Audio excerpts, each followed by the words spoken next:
Kay bisag unsa pa kabati ang tao sa now or sa itsura, di mo ka moingon nga mura siyang iro. Ikaw ra ba ginganlan ba kag bulldog sa mong GC? Sa imong amo, wa ka na baw? Pwes kay baw na karon. Imong amo nga nag-itsa og bukog mismo sa among GC nga call ni ingon mura kag bulldog. Ya laban-laban ka? Gisumsuman kag storya namo didto sa GC katong nagreact-react ka kang Pokirat. Nga si Pokirat kuno libat. Hinumdum ka, gayaw-yaw ka, di ko kailan nimo, ako kailan nimo. Kaya I don't take any interest kay very cheap nga pagkaklase nga babae. Pero nag-video call mi, wakoy pruweba, wakoy ebidensya, pero kanang imong amo nga imuhang gipagtanggol, gilibak ka ana, giingnan kag iro.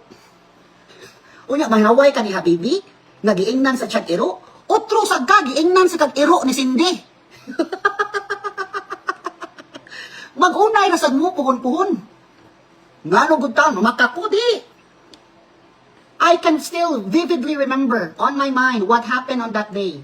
One of my friends in our GC, upat mi kabuok, imong gitawag og libat si Pokirat. Ang imong amo, mismo ni ingon, nanaway siya ang otro po drabang murag iro, bulldog.